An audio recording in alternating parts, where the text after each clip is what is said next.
What's up and welcome back to Kinda Funny's The Last of Us HBO breakdown. Of course, I'm Tim Geddes, and I'm joined by the new face of video games, Blessing Adeoye Jr. Good morning, Tim. Good morning, Bless. We're also joined today by the Big Daddy himself, Greg Miller. Now, I've heard the man I'll call a coward, Blessing, talk about this behind our fucking backs.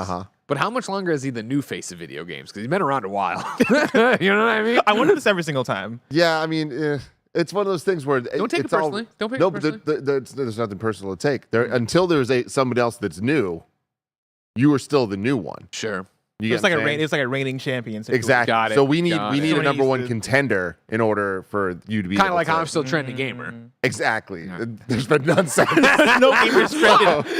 There's been a few. They've all been canceled. You don't have to worry about it. Exactly. Oh my god! It's like it's reverted back to me every time somebody's gone down. It's like in Prince of Persia 2 or Warrior Within when death is like chasing him down like throughout history. That's you now with trending gamers, Greg. They'll never catch me. They Greg will Miller. never catch him. He's too fast. Too fast. Too furious. Try to keep up.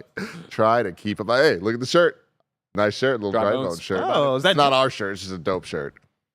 A blaze in mushroom. What does that say? I can't see it. A blaze in mushroom. Where did you get that shirt? Good question. No. I got it. I want to say Dracula Bite. BYTE. They do a bunch of different shirts, but I'm going to Instagram while you do the intro to make sure He's going to Instagram. Right. He's going to figure it out, everybody. And this is the intro that he was just talking about. Of course, this is Kinda Funny screencast where we get together to talk about all of the latest in TV, movies, and trailers. When there's shows that we're really invested in, we like to do episode by episode breakdowns, and that's why we're doing just that. Nail the Dracula Bite. Dracula Bite with the Y, everybody. You can watch this every single week as we break down The Last of Us. We have 2 episodes remaining, but this week we are also starting our Mandalorian Season 3 breakdowns. We'll be doing that every single week. You're a legend. Oh, the legend returns, and he's looking good. Let me tell you what. Weather's looking good. Oh, yeah, real good. He got a fancy new outfit. He's running shit. He has his own city now. Wow, spoiler. Wow. The come up, everybody. Anyways, really excited about that. And like I said, we're going to be doing this for the next couple weeks. And next week, we have a really special guest. The one and only Troy Baker is going to join us for our episode breakdown of The Last of Us. I'm very excited about all of that. So make sure that you subscribe to podcast feeds, search for Kinda Funny Screencast, and we'll be right there for you. If you want to watch it as a video, youtube.com/kindafunny is where you want to be, where we do this live every Monday at 9 a.m., or you could watch it later, whenever you would like to. Some more housekeeping for you real quick. Later today, The Blessing Show comes out. You want to talk about that, Bless? Not really. Let's leave it a surprise. Just tune in. 11 a.m. Pacific time. No, I'm very excited about it. Me and Raj have been working very hard on it. And yeah, you can tune in live 11 a.m. Pacific time for the premiere, and then it'll be on youtube.com, so it's Kinda Funny Games, so you want to come back and watch it. Also, share this episode. A lot of secrecy around this episode. So I want to keep it a surprise. Share the secrets, everybody. If it's about Avengers, we're going to have some. Why they should kill Avengers. Secret. Do not keep them safe. Very excited for that, so check that out live at 11 a.m. Today we're brought to you by HelloFresh, but I'll tell you about that later. Real quick, patreon.com/kindafunny is where you can go to not hear about those ads, and you can also be a Patreon producer like Trent Barry, James Hastings, Colin Huguenel, Casey Andrew, or Nathan Lamoth. Thank you all so very, very much. I want to get right into this, and I'm going to say it right now. We're going full spoilers from the beginning. We're 7 episodes into this. We don't need to talk about spoiler-free stuff. We are going full spoilers for The Last of Us show, The Last of Us games, The Last of Us comics, anything The Last of Us. The next time on commercials, every single thing can be spoiled. So prepare yourselves for that, and if you're not prepared for that, I don't know what to tell you, Jack. I just don't know what to tell you. Bless, what did you think about this episode, Left Behind? It's funny, last week I was talking about how it felt like Pedro Pascal had watched the Bill and Frank episode and watched the Sam and Henry episode and was like, I'm not going to let y'all out-act me in my own show. I'm bringing this stuff today.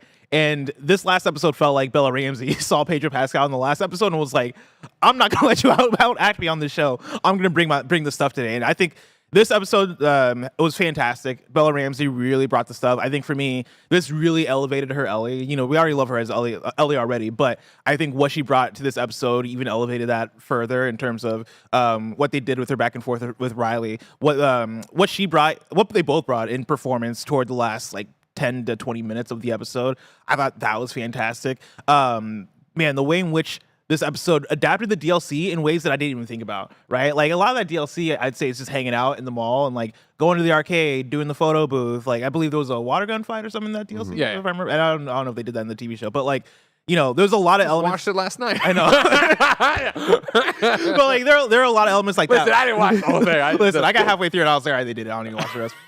But yeah, like there's a lot of just like hanging out in the DLC that I thought they adapted in ways where I was like, oh yeah, they like this really just felt like playing the DLC all over again. And the game, I played the game with Last is Part 1 when that came out. I didn't check out the DLC again. And so it's been a long time since I've actually played the DLC. And I was worried about that when I was going to the show of like, okay, am I going to be able to compare and contrast all the right ways? But watching the show really actually brought forth all the memories that I kind of forgot about when it came to the things that happened in the DLC. And so I think they did a great job with that. Riley, the actress that played Riley, I thought did a great job. Storm Reed, yeah, of course. We know her from Euphoria. Yeah, Euphoria. She brought the stuff. And yeah, I thought it was overall a really great episode. Greg Miller. It was a beautiful episode. I think back to Blessing's point of, expanding on the DLC in different ways. For me personally, playing through Left Behind so many years ago, right, I thought it was very much anchored in Ellie's perspective in terms of, Ellie is Ellie? Oh, Ellie's interested in Riley. This is really cute. This is really fun. And to watch that go and then have the kiss and be like, oh man, she's into her too. This is great. I thought this episode did a better job of giving it, I don't want to say breadcrumbs, I guess more interactions there in the moment that made it be like, oh, Riley's in on this too. She understands what she's doing. If I guess my interpretation on my first playthrough of the Left Behind was that, of course, Riley loves Ellie in some way and is going through and making this crazy thing to say goodbye. Whereas this one felt more like a date. Mm-hmm. For me, in the game, Riley's moves in terms of making this felt more like a goodbye, and this felt more like I wanted to take you on a date. And I thought that played better and made it, for me, have stakes in both characters' perspectives and what they were doing and why they were going through it. Back to the point of, the acting I thought was great.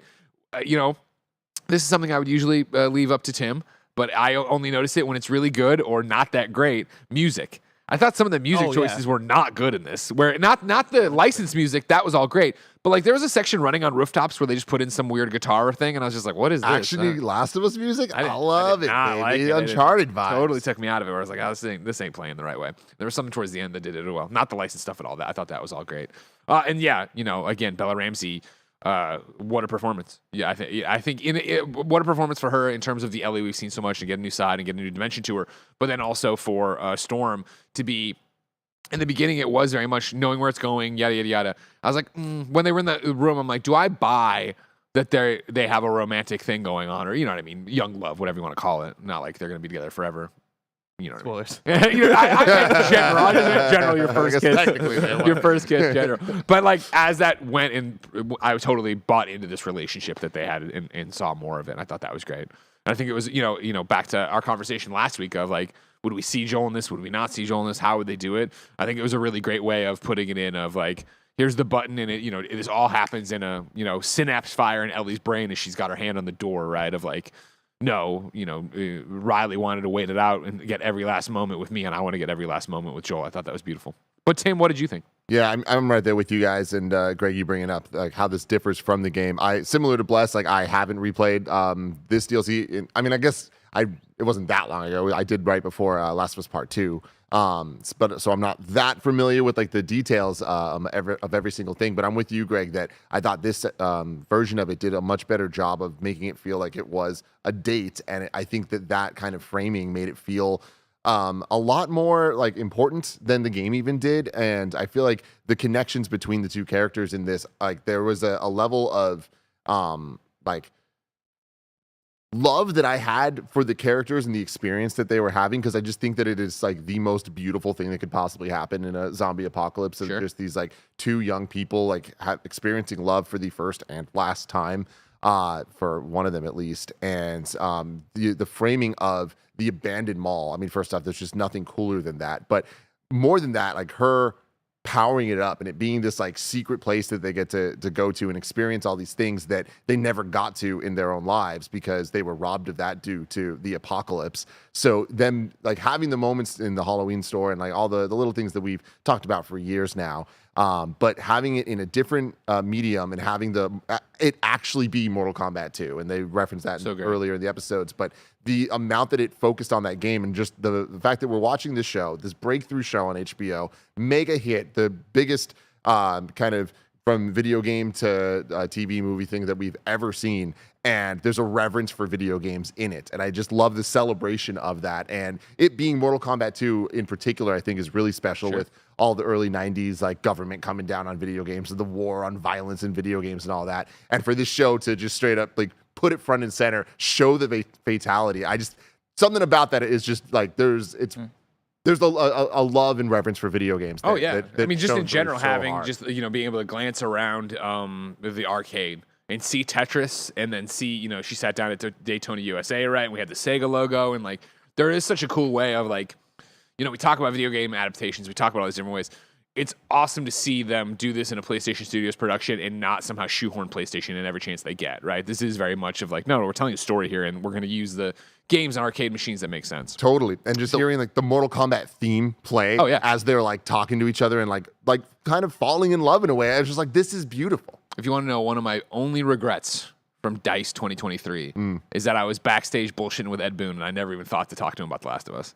Oh, yeah. This is usually our annual catch up when we get to hang out in the green room backstage before he goes out to give out an award or get an award or whatever. And this time we just talked about phone cases and bullshit. I forgot all about the goddamn. I was watching it last night. I was like, motherfucker, why didn't I say something? My favorite was them standing outside the arcade and Ellie going, "This is the most beautiful thing I've ever seen." Oh, it's just great. Totally. Right? And the way in which I think they've shifted a bit of the context in the show, even throughout the season. When we talk about Bill and Frank, for example, and how like.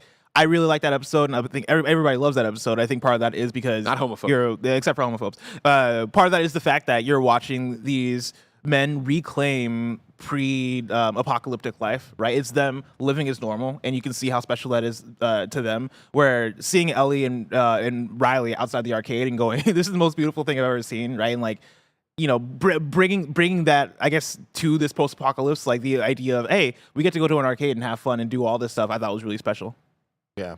Totally. And I thought that the performances were amazing as they are every single week. But yeah, Storm Reed is such a talent. I was talking about this a couple weeks ago, but the movie Missing, I highly recommend it. I think it's on digital now. You can watch it. It's the follow-up to Searching from a couple years ago, and she's the lead in it, and she just crushes. She's so talented, and that shines through. And we've been watching Bella Ramsey for the last couple of weeks, and like she's just so great at being Ellie. To see a foil to Ellie and to see this connection between them and somebody that can match her, I thought was really great. And they did a good job of showing a growth and a change in Ellie, like even in just this one episode with the runtime of this show. And I think that was because they focused, they didn't cut back and forth between present time and the flashback like they do in the games. I do think that the present time stuff didn't work for me as well here. Like the end of the episode came off as a little goofy. Like it works and I get what they're doing, but it's a far-fetched idea that Ellie saves Joel, period, whether it's the game version or this version. Yeah. But her sewing him together, it was like a little too on the nose for me. I don't know, and a little too fast, but I can't come up with a better solution for what I would have liked. But I do think not having the back and forth between her being in an abandoned mall in the present time, reflecting back to this magical moment with the power on with Riley, there's something special there that I think was lost in this episode, and not having all of that. I understand why they did it, but I do think that because they didn't do that, the pacing of this in the season kind of felt a little weird to me, where we know we only have two episodes left. Yeah. And I don't know a better placement for it, but just with how this feels, it kind of just feels like we've had a lot of like pull away distractions from moving forward. Yeah, I kind of get where you're going with that. Going with that one. I think for me, I at first I didn't like the we know Joel's alive, right? Like that's the first thing that they show off in the episode. Gia lost her shit. She's like, thank God, and I'm like, this is so funny. It's funny because we talked about last week how they would do it. We would not see it until next episode, all this stuff. And when they first showed it, I was like, oh, it's a bit anticlimactic, whatever. And then you get to the end, and I ended up coming back around on it, where I actually enjoyed how they did it, because I thought it was a really good way to frame, hey, this is, Ellie's struggling with what to do with Joel. Joel is literally telling Ellie, hey, go to Tom, leave me, do all this stuff. And I think using Left Behind as the reason as to why she doesn't want to leave Joel, right? Why she's staying with him, why she's going to save him at the end of the episode, I thought for me actually did work as powerful. And then also in terms of pacing, helps to lead into next episode. Because of course, next episode is going to be, Ellie going to David's crew, figuring out medicine, all that stuff. And, I think we get a lot of those steps here in this episode that we're not going to have to waste time with in the next episode. And so for me, it ended up working in the end. Also, I thought, one of the criticisms I had throughout this show, but I think last week when we were talking more about it was the belief in Ellie and Joel, right, versus game Ellie and Joel. I thought, it was a very beautiful moment at the end here when, well, first off, heartbreaking the beginning when Joel tells Ellie to go, right, go back to Tom, as you called him. And then at the end when she comes back and he, like squeezes her hand for comfort, I was like, oh, fuck that. You know what I mean? That's Incredible. really beautiful. That's really beautiful. Yeah. And the one tear, obviously. The one. Oh my God. Manly Joel tear. Oh my God. Insane, right? Yeah. It was just like so powerful. And yeah, bless, I'm with you. Like it really does work. And I think from a narrative perspective, this is even stronger than the game, where the game does things like this, but just the setup of Riley doing the whole, whether it's 2 minutes, 2 hours, whatever, Yep. like we need this time together. Which not a fucking chance. And I'd be like, oh, that's interesting. Bam, blow my fucking brains out. I don't want to be like fucking stuck in my head while this mushroom's walking me around for a week. I don't believe you for a second, Greg. This is one of those, like, I'm never going to have kids. Now, guess what, everybody? Little Betty's walking around like this, okay? Trust me, I you blow my are going to take fucking every brains second out. of your life to stay with Jen. I know you. I know you. No. Yeah, I'm turning into a goddamn mushroom. She's going to be there. She's going to be all mushrooming out. I'm going to be like, dude, that oh, sucks. Think gross. about that. I'm That into it. nightmare I'm you have to into it. live in while this is happening. What if you're still in there the whole You time? are still in there. That's That's kind of fucked up. good. We'll be in there forever. Ew, Until gross. someone comes and shoots me in the head. Got to stay away from this fucking guy. You know what I mean? Yeah. I loved it, though. Like, know what I mean? the sentiment of Tim's drinking on a fishing trip all of a sudden. Like, you know what I mean? the sentiment though of Riley putting that out there and it really resonating with Riley and being the motivating factor for her to go back to Joel. Like, I need to be with you, even if it like I love you, and like that's what this is now, and I need to be with you as long as I can. Is so special, and like that's just the power of like even in the darkest moments. There's still love, and love shines through. They've talked about it the entire time, but every episode's about love, and I think that they've done a really good job of using that theme and playing with some of the darkest ideas and putting it to the test time and time again. Watching Walking Dead, reading Walking Dead for so many years, the major tentpole moments, like the big, oh my God, this happened, oh my God, this happened moments that when you look at the entire run of it, I love that in Last of Us, they've kind of condensed that into these 9 episodes. You get kind of one of those moments every time. And most of those moments have to do with what is the worst possible scenario somebody can be in when there is this infection, when there is this whatever the situation is. And I loved in this one, the thing was, well, we're both bit. This is game over. What do we do? Do we enjoy our time together or do we not? Yeah, game over, baby. There we go. And like the episode not beating you over the head with the fact that, I mean, we know it, but there wasn't like they didn't say it to us where they both got bit, but Ellie lived and Riley didn't. Yeah. And they just I like that they didn't show it. They just cut to future time. When it cut to right? credits, I was like, oh, fuck. Damn. All right. Powerful stuff, man. Yeah. Game never showed either, though, right? Oh, did it not? No. That's always been one of my things. Is I know that's such a private moment, but I would love to know. I would love more on that one day, even though I don't think we ever get. I mean, maybe just over a beer with Neil one day. But you know what I mean? I'm just like, so what? Like, at what point do they have this conversation of like, your bite doesn't look like my bite. This isn't happening the way it happened. Like, what do we? Like, I would love even just a comic of that, like a one pager of like what the realization was. I don't need to see Ellie, kill her or leave her or whatever it is, but I'd love to know more about the mindset there and how that. We've seen so many people learn that Ellie is immune. What was it like for Ellie in that moment to learn? Maybe not even that she's immune, but like, hey, this is different. And then when did you choose to leave, right? Because your choices are, well, we've seen that the infected will still go after her, right? So it isn't like it was with Tess where they'll come over and like make out with you or whatever. So you have Riley slowly losing her shit and then Ellie just deciding she has to go. Does she kill her? Do whatever? Yeah. Like there's a lot in there. I think it's awesome we don't know. I think it's awesome that you don't have that spelled out, but I still want it spelled out for me. Of course. Yeah. Of course. Speaking of infected, I thought the tension made by just having the one infected in the mall and like how the camera slowly pan and you see him connected to the wall and then wake up. Yeah. I thought that was great. And then for the rest of the episode, that created this. Shit, is it happening? Is it happening? Like when you hear the screams and then Elliot runs Jen back. was like, oh my God. Yeah. Yeah, And I was like, oh, they're not doing the Halloween store bit. And then they got there. I was like, that's great. yeah. And I think that's also, another thing that's interesting compared to the game. And I know we've talked about this before, but there aren't that many infected in this zombie show, right? And it is the fact that one is such a threat. Yeah. Like you don't need it how it was in the game, right? Where when they started playing the music and a whole bunch of them busted in and like they had to worry about it. It was just one that took them both out. I want to keep talking about this, but before I do that, I want to give you a word from our sponsors. Shout out to HelloFresh for sponsoring this episode. Remember those New Year's goals you promised yourself that you'd stick to? Well, HelloFresh is here to help you eat better by delivering fresh ingredients and easy recipes right to your door, taking the hassle out of dinner time. Fast and fresh recipes, HelloFresh's latest line of meals featuring robust flavors and filling portions are ready in less than 15 minutes, so you can enjoy taste and quality done quick with recipes like falafel power bowls, seared steak and potatoes with béarnaise sauce, or Southwest pork and bean burritos. A ton of us here at Kinda Funny have been using HelloFresh for years. Kevin loves how easy it is to get Paula vegetarian options, while I just love how quick the fast and fresh recipes come together during a hectic day in the studio. Go to HelloFresh.com/KindaFunny65 and use code KindaFunny65 for 65% off plus free shipping. That's HelloFresh.com/KindaFunny65 and use code KindaFunny65 for 65% off plus free shipping. HelloFresh, America's #1 meal kit. And now we're back. El Capitan in the chat says, Ellie did say that she killed somebody before. Do you think it was Riley? Of course.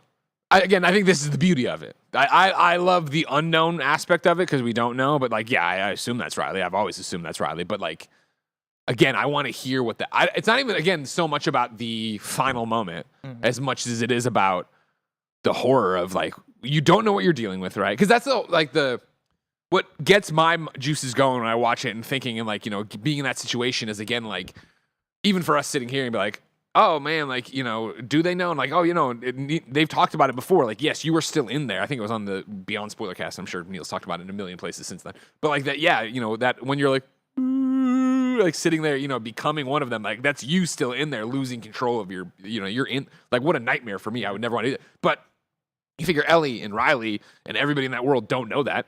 There's no way to interview a clicker as it starts to turn, right? As it's a runner, like, are you still in there? Like, tap your foot if it's you. Like, you don't fucking know that. So it's like, for them to get bit and then start to change, but hers be a different speed or no speed or like, it still looks infected, right? We see it. We still see the lines going through it. Like, that conversation of like, what do you feel like right now, Riley? As she starts to, like, you know, twitch more and more, and like, when does she stop talking? And like, that's what I'm so into it. Yeah. But yeah, it's always been assumed in that Ellie is the one who killed her. Yeah, I like the implication, but I think there would be there could be a good standalone piece of content that is that, right? Because I think for me, the thing that I really love about the show is that every episode, even though it's not an anthology, it almost feels like an anthology series because you are touching on all these different standalone stories that are all contributing to this one story. And I think the idea of like, yeah, sit down with somebody who's turning and you're not turning for like a 30-minute episode, I think would be really fun. But also for this scenario, yeah, like I like the implication. I like that, you know, they cut, we don't see it, and we only hear the tidbits of like, yeah, I've killed somebody before. And as the audience member, you have to assume that that's Riley. Yeah. Yeah, I mean, with that, I mean, I think that the show did a good job of adding a lot of just lines of dialogue to kind of back things up. But there was the moment where Ellie was talking to Joel and was just like, are they still in there? And like that, what you're talking about, Greg, but like her actually asking Joel about it, I think, because he's killed a whole bunch of them. And I think that shows to me, like, yes, she did kill Riley, and she is like questioning, like, fuck, like, did I kill Riley or did I kill this? It's the same Riley, with you know? Sam and Henry when he asked Ellie the same thing of like, hey, are they still in there? That is the thing you think about when you're, I imagine when you're about to turn, right? Like, what the fuck is about to happen to me? Yeah. God, so much going on in this. In that. Yeah. I don't know, man. I think I do. I do. Yeah, I mean, I think I would too, but I don't know that I actually would. I think that I would say that I would, but I don't think that I actually would. I mean, I've talked about this a million times, but I look out the window and see these things, and be like, not good. Like, what's the point? Why am I hanging on? What is the point? They can have the Earth. Bye. Loved the use of the music, the licensed stuff in this. Like, again, just strengthening the Last of Us Part 2 stuff that we're gonna get eventually. But the 4/5 wonders of the world in the mall were so incredible. And just like the idea that she put on this elaborate date just feels so perfect. Like, it's just like such the plot of this episode, and I know it's the plot from the game, but it's just pitch perfect. Like, they knew exactly what they were doing, and they just nailed the assignment there. Again, like I said, I think multiple episodes so far, but again, that's like, man, like, what a feather in Neil Druckmann's cap. That, like, again, you can be sitting here and I can be my first time viewing it, but 5 seconds ahead on what the lines are going to be. You know what I mean? And I'm just like, for what? Like, oh my God. Like, you know what I mean? Of like, they nailed it so much in the game that it can just be this easily translated to a show and be so much exactly the same. Speaking of Neil, this is the sole episode that was solely written by Neil Druckmann. You can tell Craig didn't get his grubby little fingers on it. You know what I mean? Craig's involved in every other episode besides this one. The first and last one are Craig and Neil. But yeah, this one is the only one that is just pure Neil. But yeah, there was so many moments in this where I feel like I'm going to end up wanting to rewatch this episode a lot in the future, just because they did such a great job with the set design, which they've continued to do throughout the show. But like the merry-go-round, like it's just such a magical moment. I do wish that we got the actual water gun stuff. I know we got like references to it, but I thought that was like a really fun, cute thing from the game. But all the things that they did do, I was like, wow, they're really, really nailing the vibe that the game gave me, but because it's real life, it has that extra level of like, wow, I buy that this is a merry-go-round in this abandoned mall with the lights on. It's just there's such a magic to it. It's almost Christmas-like, you know. Well, it's the lights. You know what I mean? Like the lighting was so perfect in this for the set design, like you're talking about. But just having the neon of the stores and then that warm light of the carousel and a few other places where it looked like both, you know, candlelight, or like you're outside at a Christmas fair, or like we'll see in Last of Us Part 2, right? Them in the barn when they had all the lights there. Yeah. Like there's something so romantic about it. Totally. And her even saying like, I'm on a magical horse with a million lights. It's just such a great thing. Again, just the frame of reference that like these girls don't know this. Like lights are a rare thing for the escalators. Just insane. Just her, just like being like, I'm staying in one place, right, while she's walking up the downgoing escalator. Like, yeah, all the stuff they do with things like the merry-go-round, which is like, hey, this is supposed to be a fun thing, to things like an escalator, where again we're like, oh yeah, an escalator, but in their world, it is something special to them. I think mixing those two things together really, elevates that whole thing of like, yeah, we're just kids. Yeah. Hey. But yeah, I think I thought they did just a phenomenal job of finding all these different things for them to play around with and be kids with. I thought that was awesome. Yeah. One thing I want to shout out also is there's a line where Riley says you can't fight everything and everyone. And again, like I feel like this show is doing such a good job of pointing to the future of where things are gonna go, right? Like that feels like it's teeing up for season 2 so well in terms of Ellie's gonna fight everybody and everyone, right? Like that is who her character is. I believe that this Ellie is gonna fight people in season 2. Like this Ellie guy has that dog in her. Oh yeah. Like. And I appreciated, the stuff back at the Fedra Academy or whatever, right, where she gets pulled into the principal's office or whatever the hell his title is, right? And this whole conversation about like, no, there's a bunch of grunts and people who shovel shit, and then there's people who are gonna rise up, and you're smart enough to rise up. Do you want to be a part of that? But he doesn't say it like. It's a very matter-of-fact way of how the world works, but it's not like I'm an asshole douche way. It's very much like this is what keeps it all together, and I truly believe that. And you can see Ellie be torn between that and Riley, right? And the Fireflies who are just bombing people, and she doesn't understand fully, and then this, and like, what do you do with that, right? And I like their conversation as they went through it of like questioning the Fireflies, but also questioning Fedra and like, well, what is these two dogmas? What's actually happening? I think the show has done infinitely a better job at Fedra of building them that's out a real thing. and That's a real making them having an understanding of who they are, and they're not just bad guys. We see them mostly as bad guys, but like hearing him, I love that the show kind of presents different ideologies constantly with the different groups and even just different characters within the groups, without presenting any of them as the right option. And like last week, going back to the communism conversation and like having Joel and Tommy be like, the realization of like, oh shit, that's what this is right now.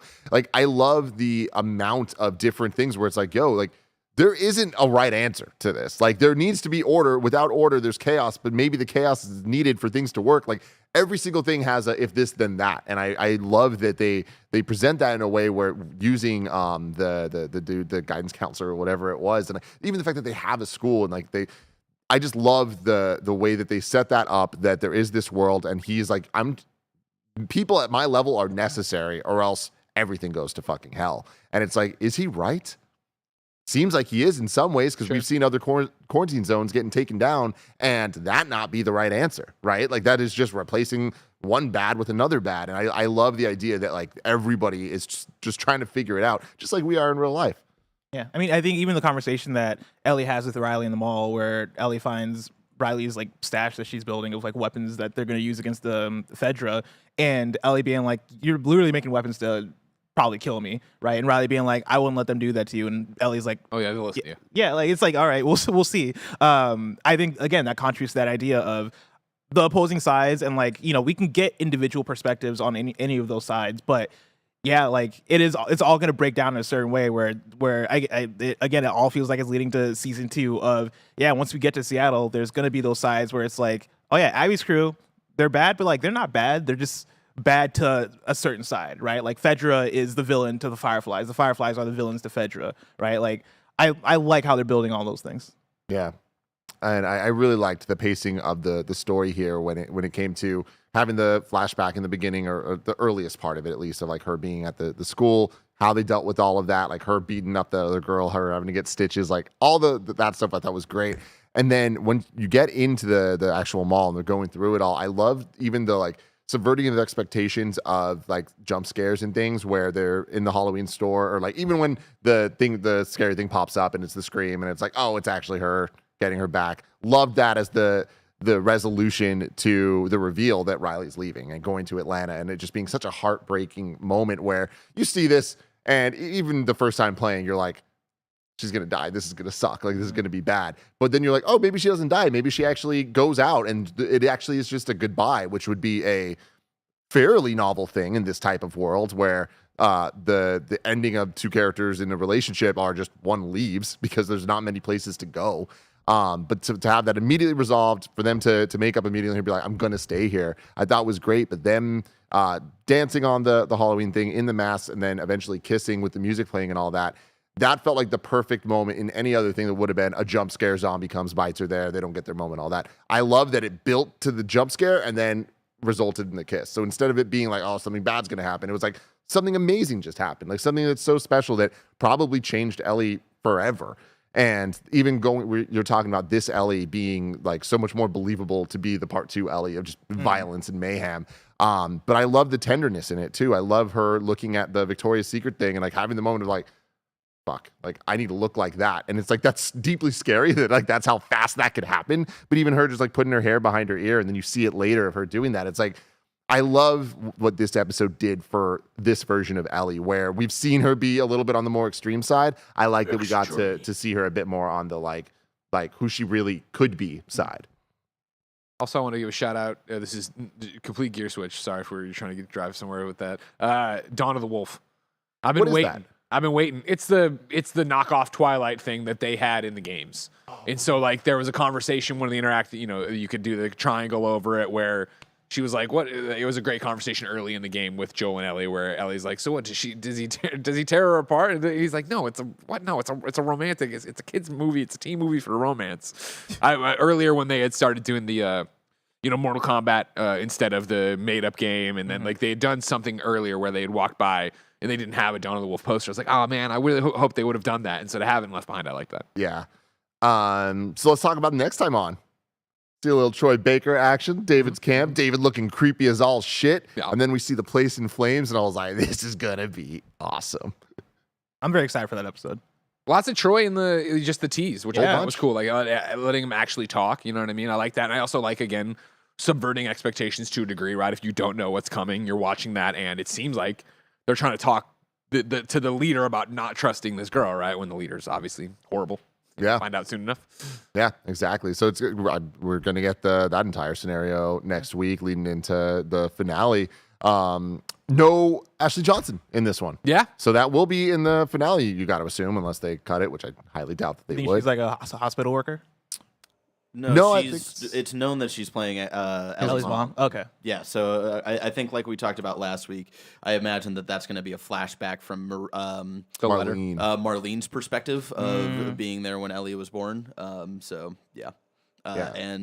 these last 2 episodes are going to be exciting because I think a lot, like some of the criticism definitely is like how much they've held back on the violence, especially from Joel's part. And I think we're really going to see that explode in the next 2 episodes when Joel wakes up, starts torturing motherfuckers, and then that whole hospital scenario I think is going to be brutal. Yeah. 2 more to go. We will be doing our breakdowns next Monday and the following Monday, 9 a.m. live right here on youtube.com/KindaFunny. Remember, Troy Baker will be joining us next week. I'm very, very, very excited about that. Let us know in the comments below what you thought about The Last of Us Left Behind. But until next time, I love you all. Goodbye.